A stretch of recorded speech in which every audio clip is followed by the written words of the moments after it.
Guru adalah pendidik yang tidak hanya berperan sebagai pengajar atau menyampaikan materi saja, tapi juga menjadi sosok teladan yang mampu membangkitkan motivasi, semangat, dan daya juang peserta didik. Oke, Assalamualaikum warahmatullahi wabarakatuh. Selamat malam, Kak.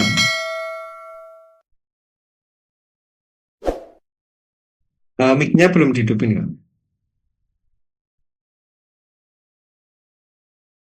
Ya, selamat malam. Ya. Nah, boleh perkenalan terlebih dahulu, Kak, sebelum kita menginjak ke tema pada malam hari ini terkait guru inspirasi nih. Diskusi kecil dan bermakna untuk menginspirasi guru yang ada di Indonesia semuanya. Baik, perkenalkan nama saya Fatihah Naufala Yusifatul Aziza, bisa dipanggil Nafa. Saya dari Universitas UIN Kiai Haji Ahmad Siddiq Jember, dari jurusan Pendidikan Agama Islam. Insya Allah, siap, Kak. Saya pengen minta pandangan-pandangan Kak Naufa nih terkait guru inspirasi nih. Ya, Eh, baik. Kalau boleh tahu Kak Naufa jurusan apa ya? Pendidikan agama Islam ya? Ya, Pendidikan Agama Islam.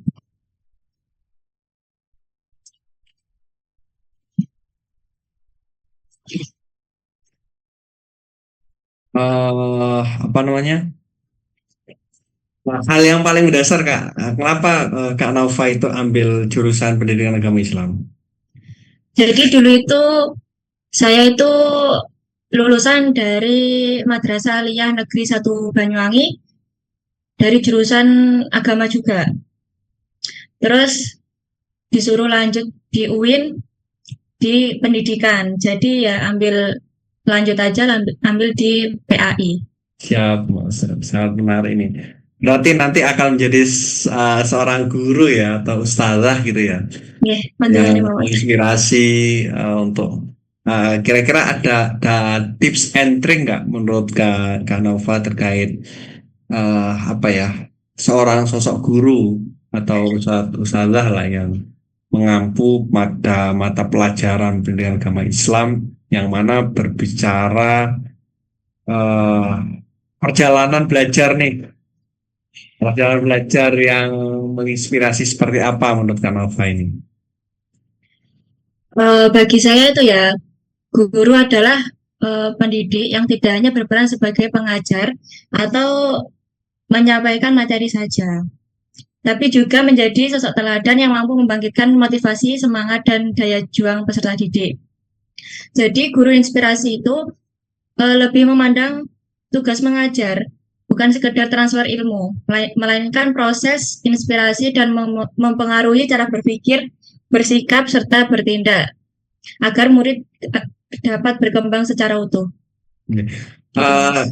dari treatmentnya Kak Nafa nih terkait apa namanya menjaga semangat belajar. Hal apa nih yang selalu ditanamkan pada diri kita agar kita terus semangat belajar nih? Kalau dari saya, semangat belajar itu ya sangat sulit ya. Apalagi untuk usia saya yang naik turun semangatnya itu ya sangat sulit. Tapi yang membuat saya semangat belajar itu ya gara-gara target. Saya mempunyai target sendiri buat saya bisa menggali semangat sendiri. Jadi Gitu. kita memiliki target-target tersendiri gitu ya walaupun Ya, ya usia-usia muda, usia-usia apa membelajar kadang belajarnya naik turun gitu ya.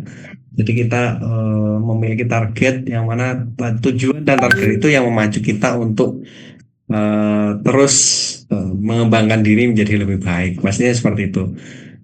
Hal apa sih tantangan terberat bagi kita selama ini dalam menempuh pendidikan dan ke Kak Nafa ini seperti apa cara mengatasinya? Hambatannya seperti apa dan cara mengatasinya seperti apa? eh, hal yang terberat ya gimana ya, kan saya ini kuliah kan juga baru lulus juga baru masih sarjana semester 1. Sarjana semester 5. Jadi jadi ya gitu Mas. Hambatannya ya belum menguasai materi sepenuhnya. Tapi ya dengan semangat saya berani untuk mencoba hal baru, juga berani belajar, terus belajar gitu. Berarti kalau hambatannya pasti ya karena memang belum menguasai Ya, materi-materinya dan akan tetapi itu bisa sebenarnya bisa apa namanya diberikan solusi ya, ada solusi tersendiri apalagi ya, kita tadi memiliki target dan karena kita memiliki tujuan dan kesemangatan untuk belajar akhirnya kita menemukan solusi-solusi terbaik atas permasalahan-permasalahan yang ada. Tapi di era yang saat ini eh, kita kenal dengan era digital, dari Kak Nova itu sendiri, gimana sih menjawab tantangan zaman yang saat ini yang berkutat dengan dunia digital, yang mana sebagai pendidik muda nantinya, kita kira-kira seperti apa memanfaatkannya dan mungkin tantangan-tantangan ke depan itu seperti apa, dan mungkin ada lagi mungkin cara pemanfaatan. Mungkin menurut Kak Nova seperti apa ini? kalau di era digital sekarang cukup meluas ya Mas. Soalnya dari era COVID kan kita sudah dihadapkan oleh digital dengan daring, pembelajaran daring gitu. Nah, jadi kayak dari zaman saya belum belum bisa mengenal teknologi. Kan saya dari pondok Siap. juga belum pernah mengotak-atik Bersinggungan teknologi. ya, belum pernah bersinggungan dengan dunia teknologi Iya, ya. belum pernah. Jadi menurut saya itu pas kuliah ada hal baru yang harus saya kuasai lagi. Jadi lebih ke belajar ke teknologi lagi untuk menjadi guru yang profesional lagi. Oke. Tadi menyinggung bahwasanya alumni pesantren, tapi kan tidak menutup kemungkinan kan alumni pesantren itu Ya, juga mampu mengupgrade dirinya untuk melek juga terkait dunia digital sehingga dia mampu beradaptasi seperti itu kak ya. ya, Ini ada challenge nih. Ketika Kak Nafa menjadi seorang guru nantinya, seorang menjadi pendidik, visi misi apa yang ingin diwujudkan di dunia pendidikan itu sendiri? ya visi misinya ya, Keinginan nih, keinginan apa yang ingin dicapai, bahwasannya nanti seorang guru itu harus seperti apa, atau mungkin ada masukan-masukan, rekomendasi atau solusi. ya kalau dari saya sendiri ya pasti ingin menjadi guru yang profesional ya. Oke. Tapi ya gimana ya, Mas? Tapi tergantung pada diri sendiri. Kalau dari diri sendiri itu tidak mampu untuk mengasah skill-skillnya lagi, ya gimana mau jadi guru profesional. Jadi ya perlu dikembangkan lagi skill-skillnya. Soalnya saya juga masih belum menguasai semua materi tentang kejurusan ini, pendidikan. Baik. Ada pesan, ini sebelum closing ya, ada dua lagi pertanyaan terkait eh, pesan untuk anak muda nih, yang sama-sama berjuang kan, kita-kita yang sama-sama berjuang masih kuliah gitu kan, apa nih pesan dan mungkin apa ya semangat kita untuk bersama-sama untuk meraih pendidikan yang lebih baik kepada anak muda nih. Ya pesannya ya sebagai anak muda yang masih belajar, kita harus lebih semangat lagi untuk menggali ilmu-ilmu yang belum kita pahami agar menguasai semua yang apa yang akan terjadi pada kedepannya. Siap, siap, siap. Eh, Jalanan satu satu kata nih yang paling menggambarkan perjalanan saat hari ini. eh, Sosok kita seperti ini, apa sosok kita pada saat hari ini itu seperti apa sih? Apa namanya menggambarkan terkait pendidikan itu seharusnya seperti apa? Gimana ya Mas? Gimana tadi Mas? Terkait bagaimana kondisi kita pada saat hari ini.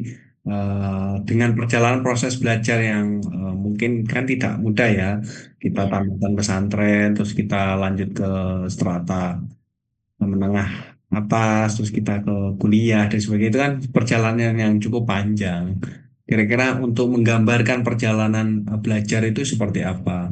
Memposisikan gambaran belajar kita itu eh, butuh perjuangan, banyak cerita-cerita yang sedih, yang sehingga memotivasi kita untuk terus bangkit dan sebagainya, sebagainya. Mungkin Kanafa sendiri punya apa ya, punya insight tersendiri atau cerita yang tersendiri yang sehingga oke. dapat kita ambil ceritanya untuk, oh iya, saya yang bukan siapa-siapa. Dan Kanafa juga bukan dari keluarga siapa-siapa, tapi beliau bisa loh, bisa mampu loh untuk apa namanya bangkit, dia bisa apa namanya terus bergelut dengan dunia pendidikan sehingga dia sampai di titik seperti ini. Mungkin karena ada sedikit cerita atau pengalaman yang mampu kita ambil intisari hikmahnya, mungkin seperti itu. Ya. Jadi dulu itu pas saya kan di pesantren kan tidak boleh bawa teknologi ya Mas, digital itu nggak boleh. Contoh HP gitu ya, HP, laptop gitu ya. Ya, nggak boleh.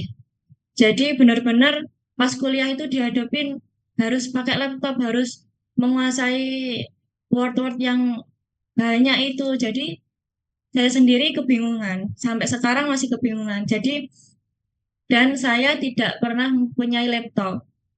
Kemarin pas semester 4 ada dosen yang mewajibkan semua mahasiswa harus mempunyai laptop. Jadi ya kayak mau gak mau saya harus punya laptop dan belajar lagi. Jadi gimana caranya tugas itu harus selesai. Dan itu buat saya itu sangat beban ya Mas ya, soalnya Ya, belum siap. menguasai semua. Terus ya alhamdulillah dan dosennya kan killer, kata teman-teman killer. Emang tugasnya itu kayak coding-coding gitu, Ya, siap. coding-coding modul ajar.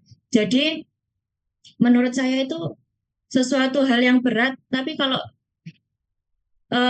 dilakuin gimana ya kayak dilakuin aja gitu ya udah selesai.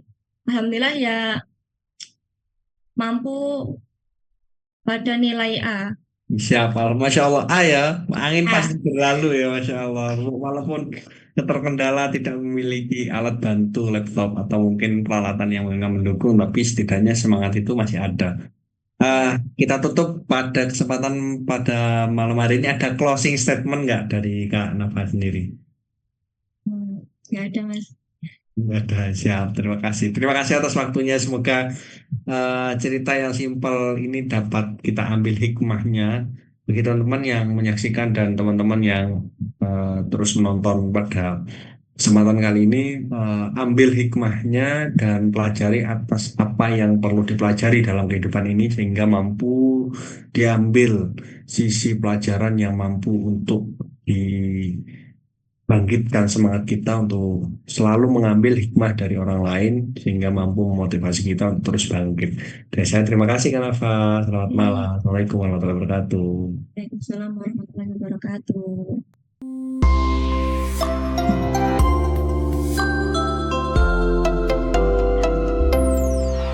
Sudah, Kak?